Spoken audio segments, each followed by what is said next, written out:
Bago ang lahat, nais ko pong ipaalam sa inyo na lahat na sinasabi ko dito ay base sa writings ni Prophet Ellen G. White.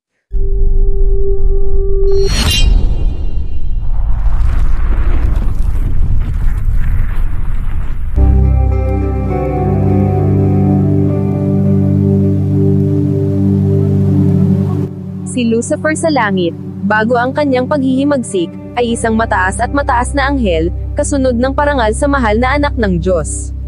Ang kanyang mukha, tulad ng sa iba pang mga anghel, ay banayad at nagpapahayag ng kaligayahan.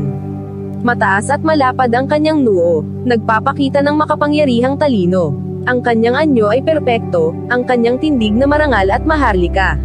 Isang espesyal na liwanag ang sumilay sa kanyang mukha at nagliwanag sa paligid niya ng mas maliwanag at mas maganda kaysa sa paligid ng iba pang mga anghel. Gayunpaman, si Kristo, ang mahal na anak ng Diyos, ay nangunguna sa lahat ng hukbo ng mga anghel. Siya ay kaysa ng Ama bago pa nilikha ang mga anghel. Si Lucifer ay naiinggit kay Kristo, at unti-unting inako ang utos na nag-iisa kay Kristo. Tinipon ng dakilang lumikha ang hukbo ng langit, upang sa harapan ng lahat ng mga anghel ay magbigay ng natatanging karangalan sa kanyang anak. Ang anak ay nakaupo sa trono kasama ng Ama, at ang makalangit na karamihan ng mga banal na anghel ay natipon sa paligid nila. Pagkatapos ay ipinaalam ng Ama na itinalaga ng kanyang sarili na si Kristo, ang kanyang anak, ay dapat na maging kapantay ng kanyang sarili, upang saan man naroon ang presensya ng kanyang anak, ito ay bilang kanyang sariling presensya. Ang salita ng anak ay dapat sundin ng kaagad gaya ng salita ng Ama. Ang kanyang anak ay pinagkalooban niya ng awtoridad na mag-utos sa hukbo ng langit.